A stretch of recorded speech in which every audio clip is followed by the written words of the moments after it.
Hello, my friends. Welcome to the Identity Factor podcast. My name is Robin Kiesler, and I will be your host.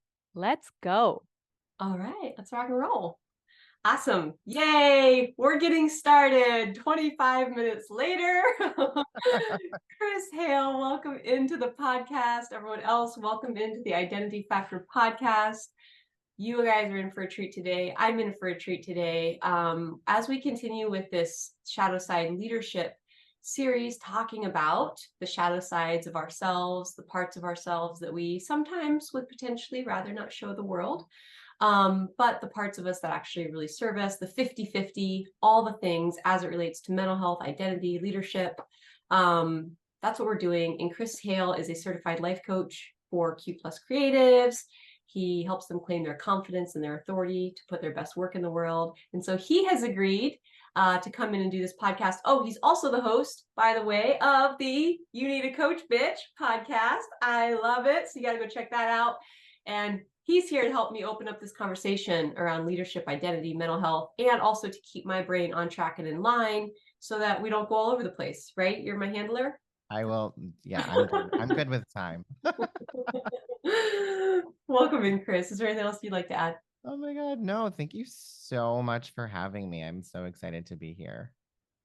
Yay. I'm excited to have you. I would like to know, first of all, if you would like to tell the audience a little bit about how you got into the work you do or anything, feel free. But what made you want to do this endeavor with me, with us? Like, what was interesting about this project to you?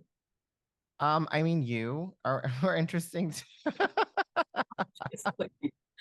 I mean, I think that was first and foremost. It's like you just asked, and I was like, of course, I want to do whatever you're doing. I want to be there.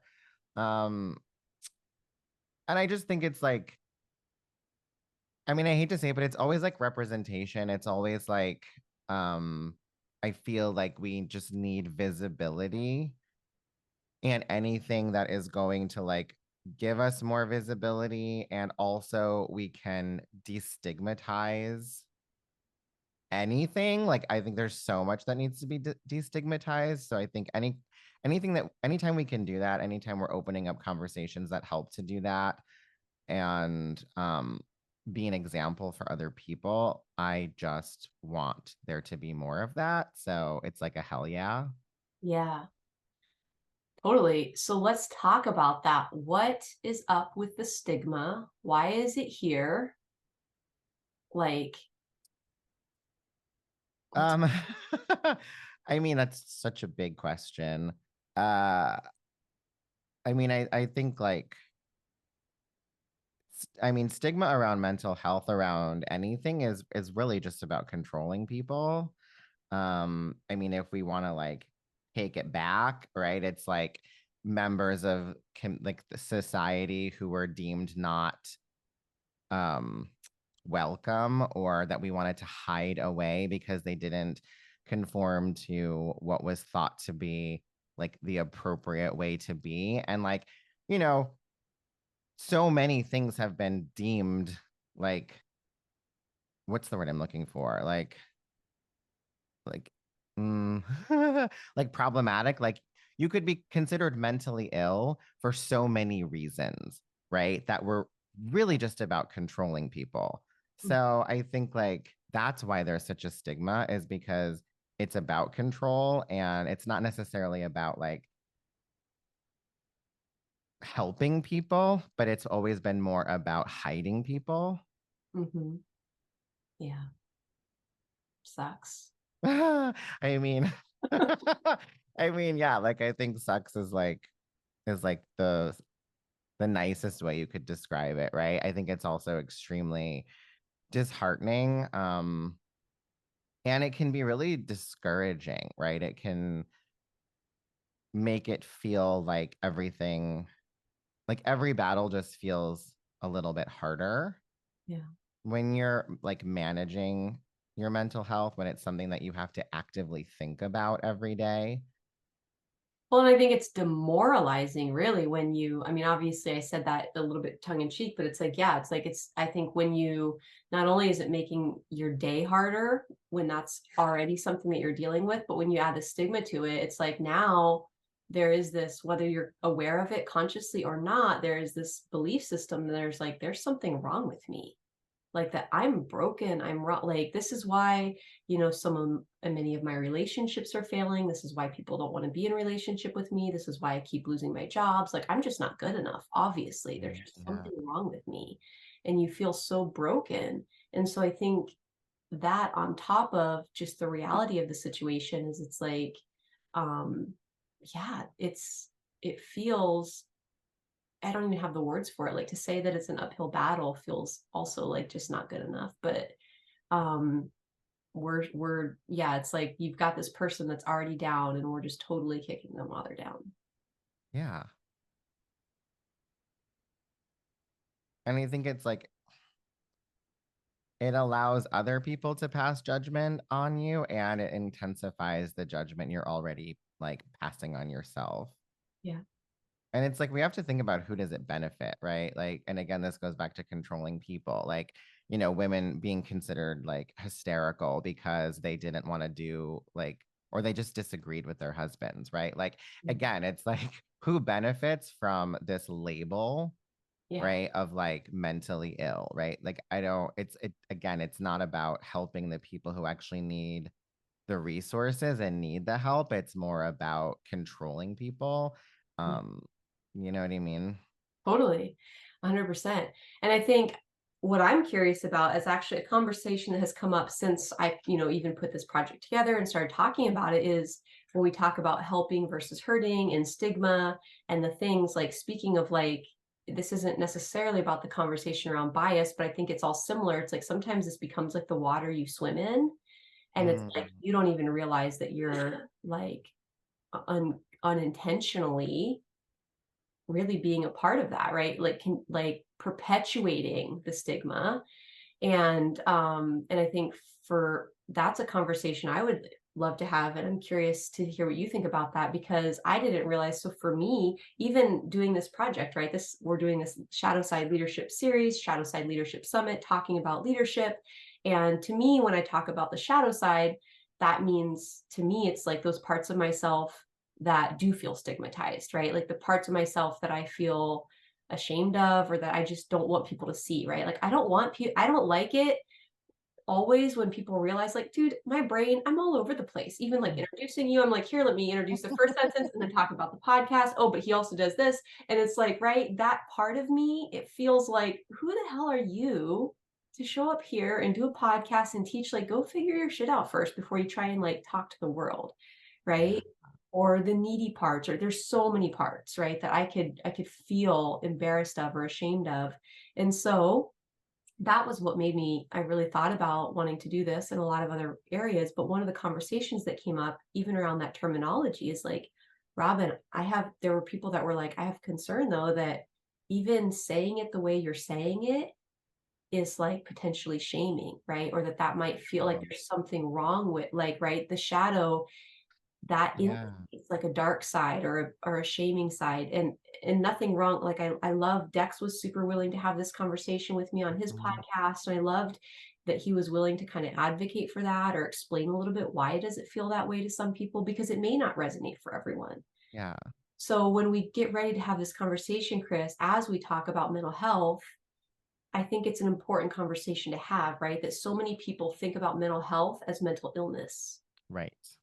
and that's a bummer, right? Exactly. Yeah. Understatement, but it's like it sucks. Yeah. It's like because mental health is a spectrum, and it totally. Mhm. Why are we looking at it as a well? We're dealing with mental illness, something to be dealt with, instead of looking at it as this bigger picture that it is. And so I just would invite you to kind of take that away for a minute with all those pieces that I gave you.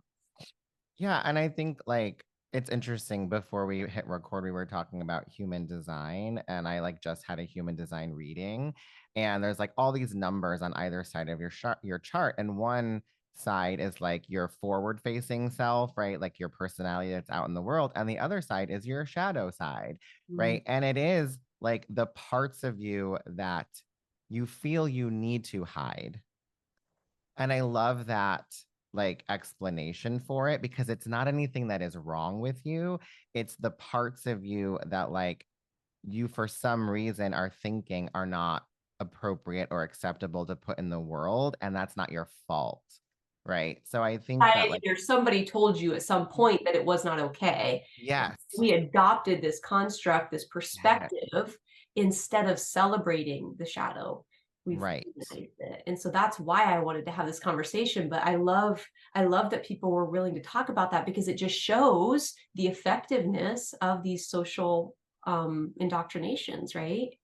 Well, and that's really like the whole thing. It's like I mean, I do think like there's also the conversation around like negative emotion and the way that people perceive um like negative emotion as being negative, right? As being like a bad thing that shouldn't be happening. So there's that conversation too, wherein like we're all going to experience that, and like having the conversation around like not like we pathologize negative emotion in our culture, right? It's like just regular sadness, is like the equivalent of a depression, right? And it's like those are different things, Yeah. but we were like, we have to fix sadness because no one should be sad ever. So I think that like that's a part of the conversation too, in terms of like we all have dark times. We all have, you know, positive and negative experiences like that, emotionally. And so I think we need to like first say like that's a reality of like humanness. And then the other layer of it is, yeah, the way that we've been interacting and been made to interact with culture and society that is telling us that there are things about us which we should hide. Exactly. And to expose that as the lie that it is, because it's like, and I think it does, like, it feels like something, I think, just to be aware. But even as we have the conversation about positive emotion, negative emotion, it's like and I loved this conversation that I had with, I think it was Cam that was talking about this. He's like, where it was like, we're kind of like, it sucks because we as humans we are confined by this tool of language. And it's almost sometimes feels like an impossibility, because it's like, it's really, these quote unquote negative emotions really aren't even negative. Right. Like, even that is just something that's made up with, Yeah. right, that we have just decided. But it's like, but we use that word because I guess it's because it's how most people relate to it or something. But it's Well, I like, think we have to like also ask ourselves, why is that how most people relate to it, right? Because it's like a chicken or the egg thing here. Because right, we're not often talking about like our like natural intuitive like fight or flight system, right? Wherein like we're coming up against something that is potentially dangerous, and then we're processing through like, is it dangerous, is it not dangerous? Okay, it's not dangerous, I can calm the f down. Like that's not often what we're talking about, yeah, right? Because like that is something that we experience, like it doesn't feel good, and it's meant to not feel good, yes, right? Like it's meant to be like, get the heck out now, right? Like that's yeah, totally, yeah. you know what I mean? So it's like, we're not supposed to necessarily experience that as something like, yay, let me like lean into this. It's like, no, that's an alert, Yeah. right? I think about pain that way too. Like there's like certain amounts of pressure. Like when I get a massage and like my nervous system is like freaking out about it. And I'm just like, listen, this is just pressure. He's not hurting you. There's no need for this alarm system to be ringing because you're safe, Yeah. right? And I can like remind myself that that's just pressure, versus like if I was actually being harmed, I would want to interpret that like pressure or whatever as something different. Yeah. So there's that aspect of it, that like, yeah, we're meant to experience some things as like bad, but Yeah. then we're socialized to believe other things are bad that don't necessarily need to be bad. Yeah. Yeah. And to, I think, notice even the things that our brain is like, okay, this is bad or whatever. Like, what does that even mean? Because like Right. you said, like, an essential, you wouldn't want to get rid of it. Right. Yeah. It's Like, again, it's it's information, important right? information, right? And Yeah. it's like, and this is serving me and helping me in some way, right? So it's like, I think the essentialism of these parts of ourselves is such an important conversation, because it's as though, like, I think part of the stigma is that people have again started to believe that, like, oh, this is somehow like an extra part that shouldn't be here, that made it Right. in a bag somehow, and I don't know, like, we need to get rid of it. And it's like, no, like, I love the way that Deepak Chopra talks about this, where he's like, the day and the night. He's like, if we didn't have the night, like, our universe would explode. Oh, yeah. Like, from the heat. It's a natural cooling Oh, period, totally. right? Like, Yeah. we need that, and like, that's what gives life to the universe, and we are no different, right? And like, Yeah, there's like such a cyclical like seasonality to our lives, and that I think we try to ignore. mhm, And I see it a lot. Like I work a lot with people on scheduling. Like this has been something that I've been like really creating tools around for a lot of my clients. Like a lot of my clients are neurodivergent. Um, a lot of my clients are just like coming to being their own boss for the first time, so that they don't understand like how to create something for themselves out of nothing. And like there is a rhythm to your own self every day, right? Like we have a cycle to ourselves every day, and paying attention to that cycle and having this expectation that we're going to have like high energy all day long to accomplish all this stuff, or that we should be able to focus on projects. Like we only really have like 4 to 6 hours of focus time like in us a day. Like that's it. So if you're trying to like seems do like a high something, number even for me. I'm I like, know, I know, I'm like, poof, perfect. I know for me it's like 2, but like, and then I like need a nap. Yeah. But you know what I mean? It's like understanding that and then honoring that is really, really hard for people, because we have been so brainwashed that like the 8-hour work day or whatever, like, or whatever it is it 8 hours? I'm like, how long do people work? I don't I never had that structure, but know. like, the 9 to 5, um, Yeah. it just it was again like we have to think about who these systems were made to benefit, right? If you're a like man who is either single or has like a partner who's a woman at home taking care of everything else for you, like, yeah, you can totally go work for 8 hours. Yeah, like exactly. like When super you're an fine. entrepreneur at home by yourself doing all the things, like, and still trying to maintain this idea, it's nuts what happens again to your own mental health, right? Yeah. Not Yeah, so. like working at home is really, I love it, it's my favorite thing, but it's also like, you know there's so many things to distract me from my work here, right? And like my husband is out of the house pretty much all day. Like he wakes up in the morning, he goes like opens the studio at 8 a.m. He goes to work out, he comes back, he like grabs lunch, he goes back out 2 o'clock, is at the dance studio 10 o'clock, right? I'm just here every day. And it's like there's so much to do, Yeah. and so it's like I'm like, oh, have a client call, go throw in laundry, like do like it's like man, like if I could just leave and not think about it, it would be so much easier, right? Because it would be like restricted times where like I'm going to do this from this time to this time, and then I'm going to leave and it's out of sight, out of mind. I don't have to think about it. But it's when it's in your face and you're highly distracted. Yeah, like that is one of the challenges of running like a business on the internet by yourself. Yeah. And then add in any other kind of like um anything else that impacts your focus or your energy or your attention, right? Which so many of us have. Like I don't know if I'm going to wake up in the morning and like be depressed, right? Like I have my meds, Yeah. and they do what they do, but they don't make it all go away, right? It's not like a magic pill. So like I can still wake up on a random Tuesday and like not want to get out of bed. So what do I do that day?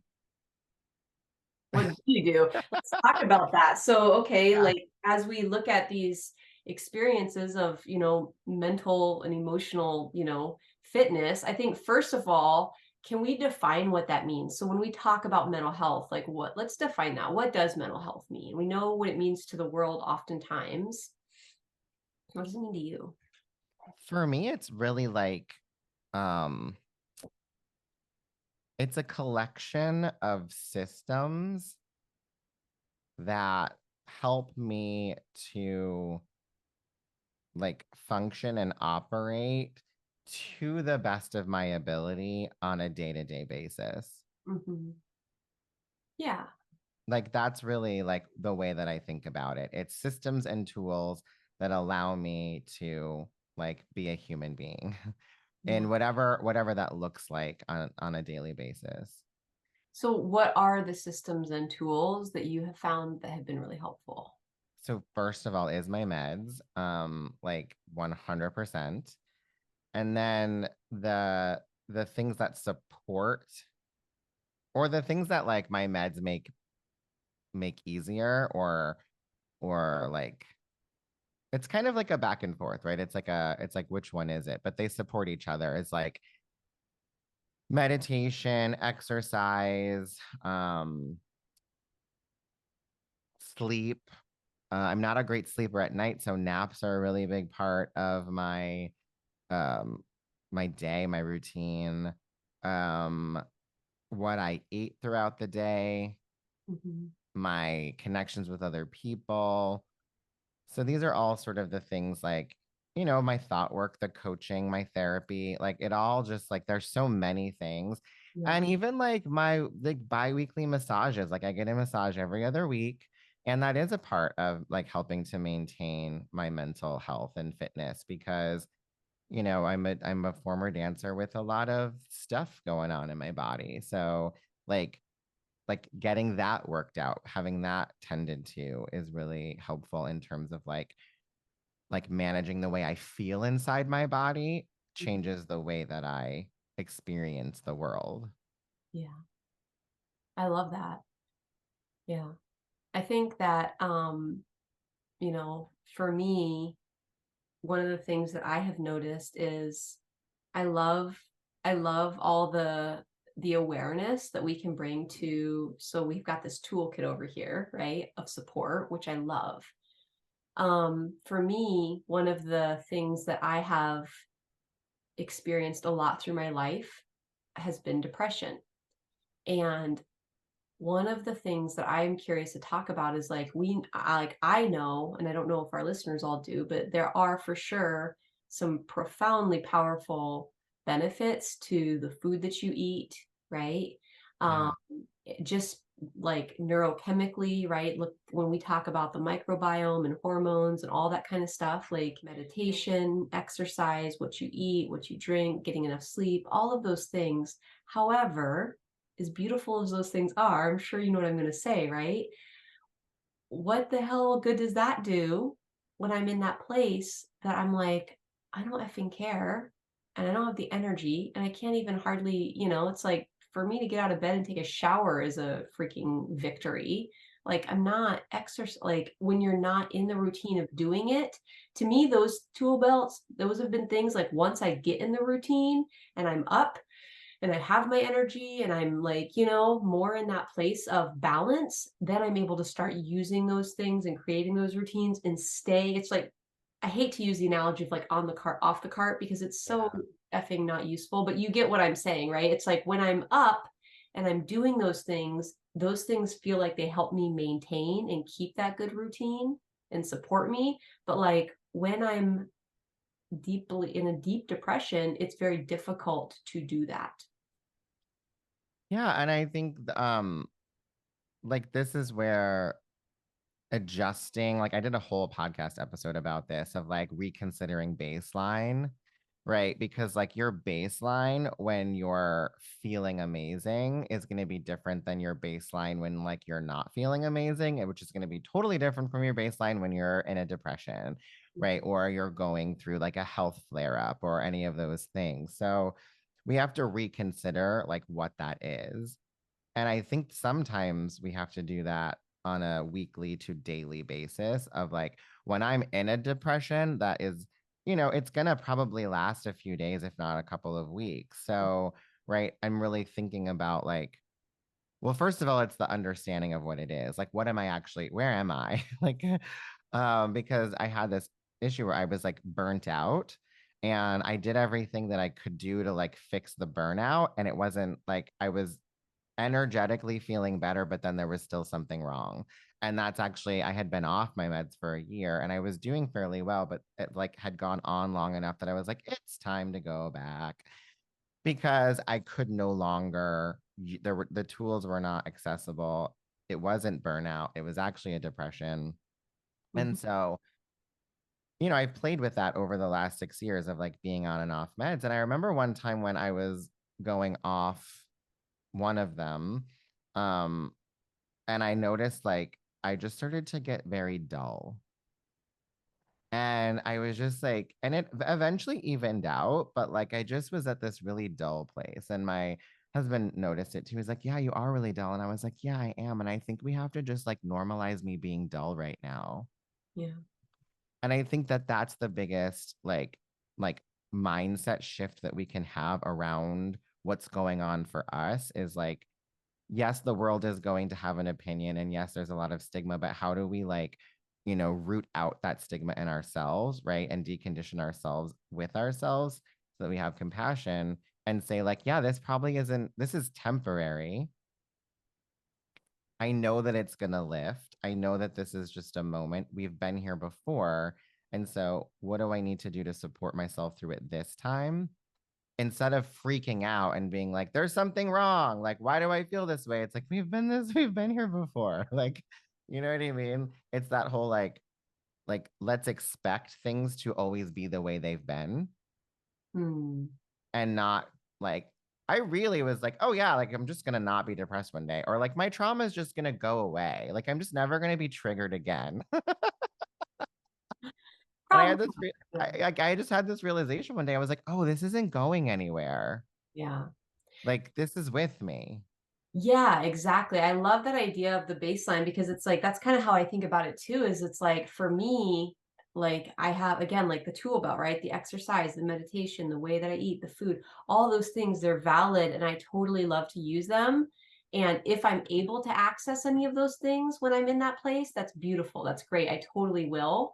But like it's for me, what I've noticed to be one of the most powerful things is like you said, it's like really like meeting yourself where you're at and being like, oh, that's a protocol for when I'm like, I don't like when I'm in the green zone, that's a protocol Yeah. I can Yeah. access. When I'm in the yellow zone, maybe I can access putting a scoop of barley max powder in a shaker and just like chugging that really quick, but I'm probably not gonna like, do a bunch of other stuff. Yeah. But like when I'm in the red zone, right, or whatever, and when I'm in the yellow zone, maybe I'll go sit in the yard and be in the sun, but I might not be like going to the gym, or let's be real, I never go to the gym. That's a zero zone thing. All right, but it's out. So cat's out of the bag. I But mean, I don't go to the gym. I work out at home because I'm not trying to work out with other people. yeah, it's like, listen, I'm an introvert. That Yeah. sounds dangerous. There's humans there. But so like knowing where I'm at, am I in the red zone? Am I in the yellow zone? Am I in the green zone? Because my protocol and the way that I support myself and the way that I treat myself and the tools that I use are different depending on which zone I'm in. Yeah. And we just have to be like, what do I have the energy for today? Um, what, if anything, excites me? Mm. Like I think, or like what can I find a little bit of like enchantment by? Like what is there anything that's interesting for me today? I'm just kind of making that okay because I think there's a lot of like shoulds and shouldn'ts that go on, right? But like when we're in a place where we just really aren't managing, Yeah. like we have to be allowed to do whatever it is that is going to feel good because that's our road back Yeah. is the like starting to feel good again, to starting, and we need to find that, you know, wherever we can Just a within little sense of reason, a little sense. right? Sometimes when I'm in that place, honestly, it's like just when I'm like laying in my bed and it's just dark and cool in the room and just whatever. And I just like it can be as simple as like, wow, like I'm enjoying like this feels really nice. Yeah. Like just allowing myself to be in that place. And it's like one of the things I was listening to Jim Carrey's a speech that he gave talking about this kind of stuff. And he's like, for me, he's like, when I noticed myself being really depressed, I realized, yeah, this is my deep rest. Mm. And he's like, nobody ever talked to me about it that way before. But he's like, Yeah. I had spent so many years trying to live this character, all these characters, Jim Carrey being one of them, Right. of this person. And he's like, and there was this part of me, this deep part of my soul that was revolting and that was trying to communicate to me, and that was saying, you know what, I'm done living that life the way you're living it. I'm asking for something different right now. And it was I don't know, it was interesting for him to explain it that way, where he's like, I just felt like I was trying to uphold, like we talked about earlier, right, all these expectations of the world and the way you have to be, and the way you have to present yourself as a leader. You have to be strong, and you have to not have these parts of yourself and hide those things. And he's like, no wonder I was feeling that depression, right? Because he's like, there was so much that I was trying to carry. And he's like, I actually think that that space gave me that opportunity to just put all of that away and to just come and have that deep rest with myself, where nothing had to be done except for me to lay and breathe and just be present with what's here and allow us. And this is where I think the coaching and the therapy can be so helpful, because in my early years of depression, I rested a lot and I slept a lot, but it wasn't in a place of neutral. It Yeah. wasn't in that place where I was able to just really examine, like, what's here, and asking myself, what is it that you need? And right, I wasn't having that love and that compassion. Whereas now when I'm in that depression, I just really am pouring myself with love and compassion, and just relating to myself in such a tender way. And I think in my earlier years, it wasn't that way, because I still had that belief that something was wrong. So it Yeah. made it scary and dark and painful instead of restful. Yeah. That makes a lot of sense.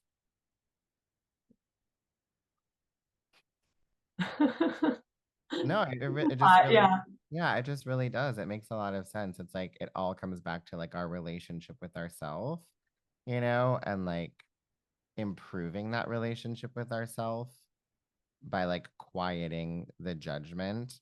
I just really find that like what stops people the most is the fear of their own judgment, especially as we're talking about leadership, like 100%, like stepping out there and being willing to like be imperfect in front of a group of people and say like, hey, like let's like I'm gonna like walk in front of you, and I might only be a few paces in front of you. I think is hard, right? It's hard to admit that. We're used to that like super like broy, like, you know masculine energy of like, I've got this, walk behind me, I know everything, like, you know what I mean? And it's like when you like we've all tried to emulate that in a way of like, or we think we need to, like we think we need to be the leader, right, who's like, I can fix anything, like, like what it would like the confidence of just like a regular white straight guy of just like, I can fix anything, like, Yeah. sometimes you're like, I wish I had that confidence. Yeah. But I mean, no, at the same time, because it's like I want to like lead with people, like I want to say like, yeah, I'm only a few steps ahead of you and I might mess this up on the way, but like this is what I know, and like let's do this together. And that's really more like way more vulnerable, Yeah. right, to just say like, yeah, this is hard for me too, let's let it be hard together. Here's a few things I've learned along the way and maybe they're going to help you. Yeah. Hey, if you're enjoying this episode, I want to invite you to come join us on May 19th through the 21st for the Shadowside Leadership Summit. It's going to be an entire weekend where we're going to dive into these conversations around identity and leadership, around mental and emotional health, around how to support ourselves so that we can truly lead others in a more impactful way, that we also get to experience connection and joy along the journey. ShadowsideLeadershipSummit.com. Go sign up and we'll see you inside. 100%. Yeah, like even doing this summit, I was like, wow, but if anyone knows that this is my first time putting one of these together, then they're not going to want to participate because Right. they're going to be like, oh, she doesn't know what she's doing. Doesn't she know that this is how you're supposed to do it? And what's with all these emails? Like, obviously, she doesn't know what she's doing it. And as soon as they see that weakness, they're going to be like, psh, scatter, right? And I think we think this in relationships. I think we think this in our business with our clients, right? All of it and it's like we forget about like what's the upside here, right? Mm. How is this actually perfect? Like how is this a perfect opportunity for like other people to, being involved, and like where's the opportunities for you to make, like when I worked as a paramedic, there were certain people that were like, oh, I don't want to get a new trainee on my ambulance or in my, I don't want to work. And I'm like, really? Because I think they're the perfect people, because then you get to like mold them and shape them and they're so teachable. And like you get some guy Yeah. who's doing this for 20 years and it's like my way or the highway, I would way rather have someone new. But it's all that again, that perspective that we're choosing. Like, are we looking for the gift in this, or why is it perfect? I don't know if that relates or not, but Well, actually, one of the things that you said, it really makes me think about like teaching people, because I'm just such a teacher. Like I was a dance teacher for 20 something years. And just like when you teach someone, you get better at the thing. So like it's so wild to me that anyone would be like, I don't want someone new. It's like, you know how much better you're gonna get by having to like slow down and explain what you're doing to somebody, and to really like question why you're doing what you do.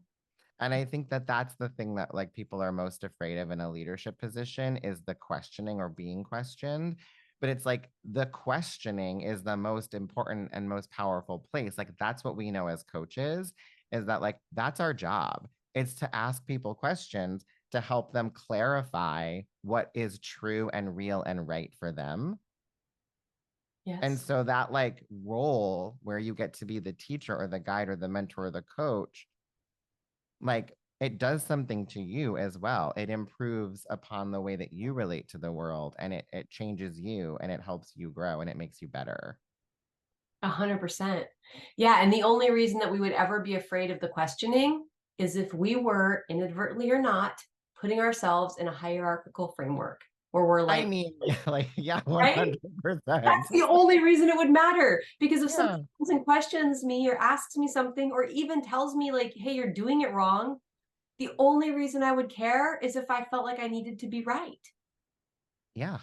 But if I don't care about being wrong or making a mistake or doing it wrong or screwing it up, like if I know that there's value in that and that that's not a problem, then there doesn't have to be any defensiveness. And all of a sudden you can have collaboration and learning and so much amazingness. And so I think that kind of a leadership style to me sounds beautiful. Yeah. And I think like we have to also realize that people don't like to be wrong. What? And like that it is like that's one of our biggest hurdles, I think, is like is with anybody, is like, well, we don't, being wrong again doesn't feel good. And so we do have to do a lot of, I hate to use the word convincing, but really inviting. We have to do a lot of inviting people into the like the desire to fail and to be wrong, and actually like create desire around it, right? Because it's not intuitive for us. Or maybe actually it is intuitive for us. It is intuitive for us to fail, because if you look at like a baby learning how to walk, right? Like we're like, oh yeah, we're gonna get it. Like the baby's gonna get it eventually, and they're not having this like conscious dialogue around like, well, am I gonna do it the next time or not do it the next time? And like getting like I mean, there is frustration, but like there is this willingness, right, to try and fail. So I think it actually is very intuitive for us, but it's been programmed out of us. Yeah. So it all comes back to like, again, it's all deprogramming, right? We've been counter programmed out of what is natural for us. And so any of this stuff really comes back to like, how do we get closer to ourselves? And this is something like I say all the time with this coaching work, is like, it is the work of getting closer to yourself and knowing yourself more. Yeah. But so many people are trying to coach themselves out of who they are because they think they need to be someone different. 100%. Yeah. So when we look at these parts of ourselves, let's take a minute and see if we can do a little programming, Chris. Like when you look at these parts of yourselves, like these shadow sides, if you will, if that's a terminology that works for you, and if Yeah. not, you can replace it with something else. But these parts of ourselves that society has told us are maybe less than acceptable, or the parts that we're afraid that humans are going to reject, or whatever it might be that we don't want people to see. When you look at those parts of yourself, Chris, do you notice places where those things have in fact served you, maybe perhaps made you a better leader, or even just served you in your life in some way?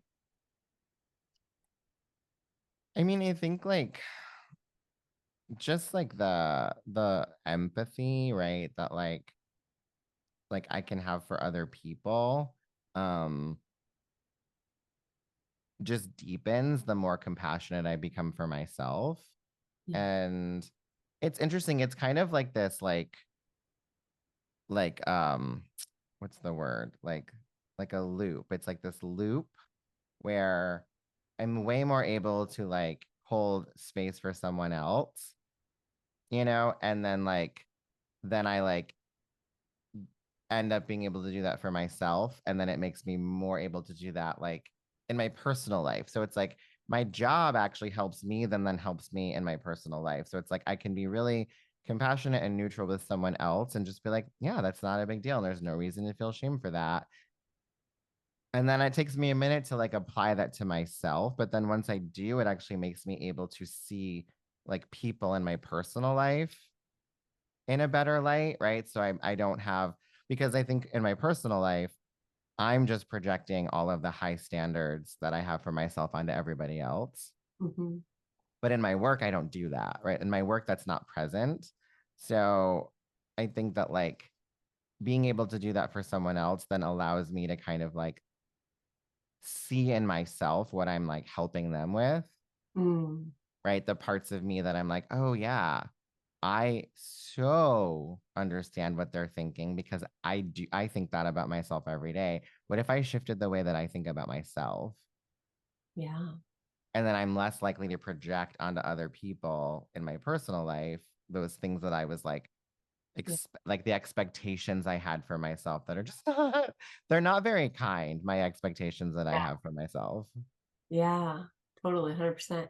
I'm curious if you think there's truth in this thing that I'm about to say, or if it's totally bullshit. Like, because I'm like, I don't like, is this just us trying to play lipstick on a pig here? Because I hear the voices of people like, stop fucking asking me how this thing is serving me, or stop asking me how this thing is, contributing to my growth or whatever. And not that I don't think people have to go there if it doesn't serve them.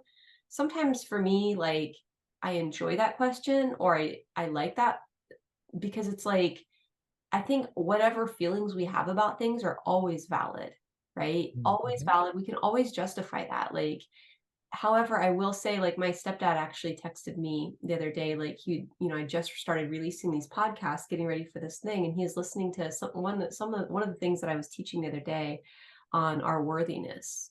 Mm. He's like, Robin, he's like, you know, he's like, I truly, as I was sitting there listening to you talk, he's like, I just have there's just such a feeling that you emanate when you talk. And he's like, I think I truly believe that so much of the trauma and the things that like I have watched you go through and you have gone through, he's like, it has just made you such an amazing coach and leader and empathetic human. He's like, I don't mean this to like, diminish any of that hurt, but he's like, so whatever it's worth to you or whatever you want to do with that. But he's like, I really do believe I can see how your entire life story has really created this beautiful work that you're doing.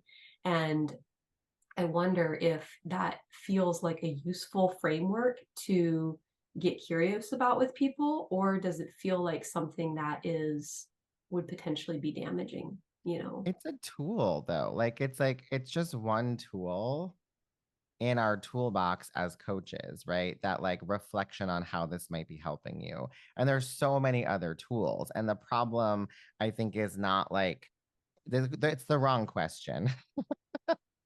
right? It's just the wrong question of whether or not it's useful or not. It's like, when is it useful is Mm, the question. Because, like, if you only have that one tool, right? It's the hammer thing, right? If you only have a hammer, but it needs a screwdriver and just like hammering shit, like yes.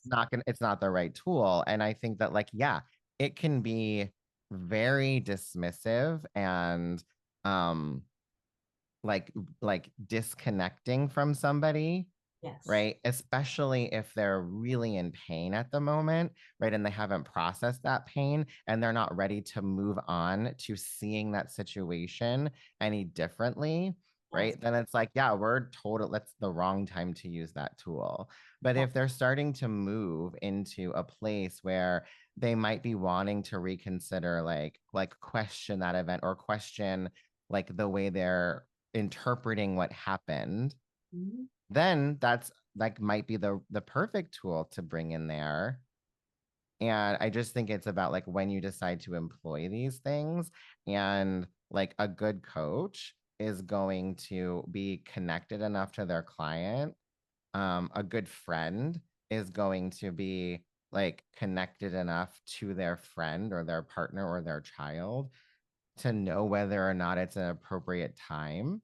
Or just to ask even, right? Like, Right. Yeah. Like, do you want like do you want another way to think about this? Or are you "Are you at right open? now? Are you ready Yeah, for?" oh, Yeah, like, totally. Yeah. so I think that's exactly it. Is it's like, I mean, just like when I was talking about like my relationship with my depression, like for me, like that idea of deep rest resonated for me, but for a lot of people, it might not, right? They might Yeah. be like, no way, like I'm in such a Right. dark place. Like, and so I think giving yourself permission to notice like all of these conversations that we're having this month, they're just that. They're just conversations, they're just ideas, they're just possibilities. And so to find what resonates for you and what doesn't, and to have the courage to just advocate for yourself and to just ask like, okay, if that doesn't work for me right now, like what else might? So if I'm not ready to ask that question yet, or if I'm not ready to go there yet, let's talk about that, Chris. For the people who aren't ready to ask that question, for those of you that are listening, right? What are your shadow parts? What are the parts of you that you feel ashamed of or afraid of, or that you might have spent your life judging? My first question would be, are you ready to stop judging that? And Yeah. like, it's okay either way, but like, are you at a place where you're ready to have a new relationship with it? And if you're not, Chris, what advice would you give to the people that know that they are maybe secretly hiding a part of themselves or something about themselves that they are afraid or ashamed of, but maybe they don't know how to handle differently, or they might be too deep in the judgment that they can't see another way. Yeah. I think that's when we start like questioning it, right? Because I think when someone's that um immovable around something, it's because they really believe it's true, Right. right? Like they really believe this thing about them is true. And so, like, the first step is just questioning it, like, whether or not that's actually what's happening, right? Is that actually true, about you? In what ways is it true? Is it true all the time? Like, if we go back to like deep depression, like, are you always in a deep depression? Do you experience times when you're not in a deep depression? How is that different? That's how I got to like my burnout versus depression moment. I was like, all right, I think I'm burnt out. Let's find out. Like, it wasn't let's find out. I just like started like doing like a burnout protocol, right? Like I started treating myself like as I was burnt out. And then like, oh, I was like, nope, that's not it. Didn't work. Like, this Yeah. is different, but it was because I was like willing to kind of find out more about it. Yeah. So I think that that's really like, you know, can you get curious about that thing? Can you get curious about like why it's there in the first place? Like, who told you that? Where did it come from? Where do you think that came from? Whose voice is it? Is it your voice? Is it somebody else's voice? Mhm. Right? Was this a message from your parents? Yeah. It was interesting. I was on a session with someone yesterday who was like, got like a very counter message to what society gives from her parents. Like, right? Like, her parents were very supportive of like her being an entrepreneur, like they were entrepreneurs, and like that message is so counter to the like society at large message of like, no, you need to know exactly what you're doing and making money and whatever. So like she had this support at home, but because it was like in opposition to the greater society's message, she still had that voice. So it's like, okay, that's a voice from like society and those structures. And that's when it's like, okay, who benefits from that? Mm, Right. Like that's when we start asking questions like that. It's like, okay, you had a very different message from your parents. So you know you had support. Who is benefiting by you believing this thing still? yeah. Right. So I think getting really curious about those places in us that we're maybe not ready to shift or we're afraid of shifting is like, I mean, curiosity is kind of always it's always like step one. Wonderful. It's just step one. It's step one. And it comes one of the things too, in addition to what you said, and again, for anyone listening, like take it or leave it, find what serves you, right? This is not, again, we're not on a hierarchy here. We're not up Oh, here on the pedestal, preaching down to anybody. We're just talking. But like all of those questions have been so powerful. And like, and I can say like all the coaches that have coached me, Chris included over the years, right, has like, I can't even tell you the freedom, the feeling of just utter relief that comes when that right question get asked. And I know what it feels like when the wrong question gets asked and somebody pushes in an area that I'm not ready to let go of yet. It's yeah. awful, but one of the things that I'll just add to that, if it serves, is listen back to those questions that he asks. Just listen to them. See if you can expound on them. See if you can come up with your own. See if you can add to them. Write down that list of questions and just spend some time truly asking and just allowing yourself to be curious and tap into some of your own wisdom. If I was going to make up one, what would it be? And then the last thing kind of comes around to what we can talk, like what I love to do sometimes when I'm in that place where I'm just like, I know that the heels of this thing are dug in pretty deep and I'm not ready to let it go or to move it. I'm not trying to paint lipstick on a pig. I don't want to have a pretty picture of it. I'm not ready for that shift yet. One of the things that I just love to do with myself is to just say, okay, let's just throw it in the sea line. Mm, Say yeah. this circumstance. I Yeah. feel depressed right now. I Yeah. feel sad. I feel lonely. I feel depressed. I feel angry. I feel judgmental. I feel like I'm a fuck up. I feel like this was a total failure. I am a failure. Okay. If I just accept that, let's just say it's true, I'm just going to give it to you, then what? Yeah. So that has been something that for me has been powerful because then it's like, okay, I'm just going to be in this depression right now. That's just a fact of my life. So then what do I want my experience of this depression to be? Yeah. Am I willing to be compassionate with myself during the depression, or do I want to judge myself during it? Right. Am I willing to take a bubble bath and be depressed, or do I want to lay in the bed, right? Like we're just going to take the depression with us, but am I willing to decide and have a little bit of agency over what that experience is going to be? I don't know. Do you think, is that helpful at all? No, I think, yeah, it's like separating out what are the facts about the situation, like what is a circumstance, because, right, like some of the things, it's like, yes, I'm in a depression and like I'm telling myself that I'm worthless. Okay. Like, why am I telling myself that I'm worthless because I'm in a depression? Right. Like, you know what I mean? And I think like making it like very factual about like, well, what is the depression? Like, how am I experiencing the depression? Yeah. What are the actual like physical, like my depression is very physical. So Yeah. like what are the actual physical things that I'm feeling? Those are circumstances, Yeah. right? Why am I making that mean that there's a problem, that there's something wrong with me, or that I'm worthless? Um, why am do I like, and I love that. Do I want to judge myself in this state? Okay. Maybe the answer to that question is yes, but why then? I think the thing is like, if we're going to start asking ourselves questions, we have to continue Yeah. asking ourselves questions, right? Yeah. We can't ask one question and then stop. So it's like, do I want to judge myself? Yes. Okay. Why? Why Totally do I want to judge myself? What, curious. Go like, into that. Yep. Yeah, like, you know what I mean? Well, I think like if I just don't stop judging myself, then I'm just gonna lay here like in bed all day and not get anything done.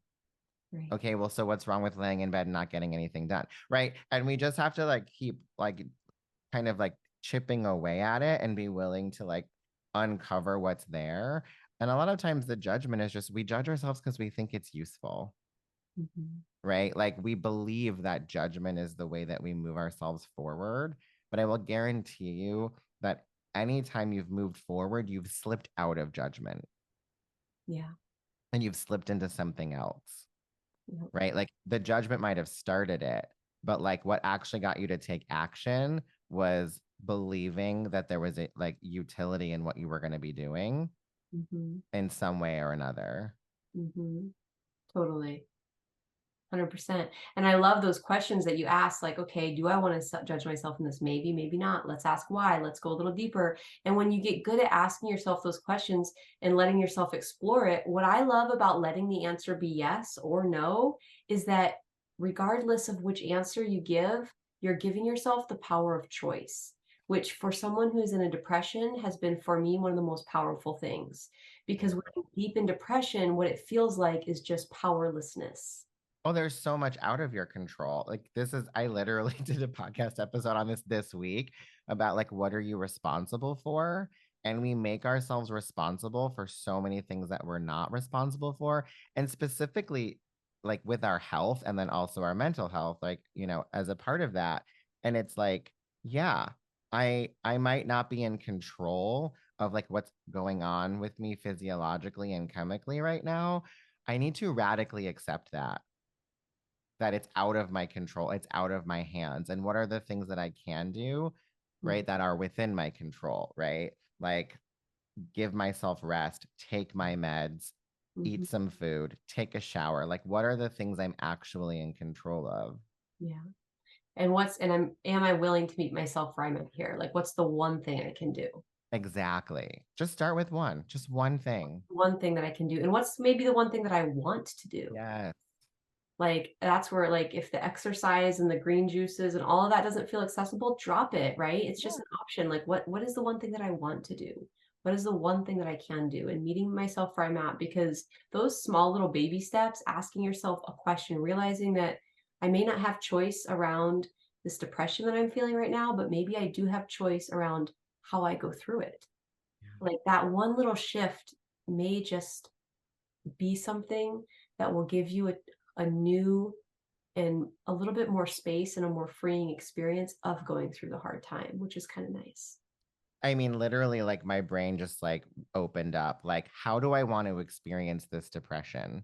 Exactly. That's it. Right? That's the question, That's right? the And like question. that's the questions no one's ever asking, right? That's the question no one's ever been asked is like, well, how do you want to experience this depression? That's Because what if I was it's trying to just say by throw it in the sea line. I know yeah, it's not the right way to do the model, but sometimes yeah. I No, I mean like, that is the right way to do the model. Like when you I can tell you it's the right way to do the model, right? we Like, go back and to again, by factually, like we put things like that in like, you know, your depression, your anxiety, your ADHD, your whatever it is, right? Like it'd be the same as like I have a cold. Okay, but like what is the cold? Right? Like tell me about the symptoms of the cold. Like we want to get factual about it, but we can't just say like depression. Like that's a thing. It's a fact. I've got a broken arm right now, or my foot's in a Right. cast. Like, Exactly. how do I want to experience How do this? I want to experience How that? do I Yeah. want to experience it? So I don't have choice around the thing right now, Yeah. but I do have choice around how do I want to experience it. So Yeah. do I want to experience depression? Okay, I'm going to lay in bed and but maybe I'm going to have somebody bring me flowers or buy myself flowers, but I'm still going to be depressed and I'm still going to lay in Yeah. bed. I'm not going to take a shower, Yeah. but I'm going to have flowers on the table or whatever. Whatever. Yeah. Or I'm just gonna lay in bed. Like that's how I want to experience depression right now. Or And just I choosing. will Yeah. just choosing. And I will like I think we all know, and but we forget. I think we all know that none of it doesn't last forever. Right. So it's like maybe I want to experience depression by just laying in bed right now. And in 20 minutes, I'm gonna want to experience it a different way. Or 24 hours from now, I'm gonna want to experience it a different way. And I think if we go back to this, like it's temporary, but I get to decide how I want to experience it, which why I think it's so profound is because no one asked that question, because everyone assumes the answer to that question is I don't want to experience it at all. Exactly. They just assume Right. the answer is to fix it. Right. I'm like, And let's stop fixing it. we don't need to fix it. It's not it's nothing to be fixed. So when we shift out of this assumption for ourselves or for other people that the answer is for it to not be there, then it opens us up to being able to ask more questions about, well, then how do I want to be with it? Yes. Totally. It's amazing. Mic drop. All done. Yeah, that's just one thing. It just like, when your mind just like opens up around something. Yeah, I don't have to stop trying to shove this out the house. I don't have to stop trying to get rid of it. It's like the college, the roommate that you said could stay for a week, and now here it is 2 months later. They're just going to be there. Okay, now how do I? Okay, fine. This thing is here. Yeah. What do I want how do I want to do this? How do I want to go through it?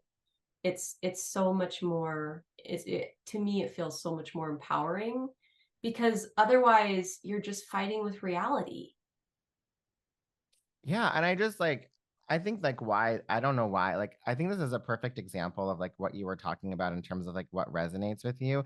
I've been talking about this stuff for years. I've coached on like every aspect of someone's mental health, right? And have always gotten to this point of like, well, it's a neutral circumstance, right? Like, gotten to that point so many times, and just the idea of like how do you want to experience it like shifted in my brain something in a new way that like we don't know when that's going to happen, right? And we don't know when what's going to resonate. So I think Robin's point of like take what works for you from this and like let that be your takeaway, and some other part of it might like be relevant or resonate later on. Something else might like go away, or you might, and it's just like we just don't know. And it just takes like, we do this work all the time and still our brains like explode Yeah. around just simple like rewordings or a Oh, simple shift in nuance around the way the question's being asked, like completely changes the way you're like interacting with the concept and with the thing. yes. So like we want to like give it time and give it space and not be so hard on ourselves about like needing to get it right away. Like understand it however you do right now and let that be okay and move forward with whatever tool is working.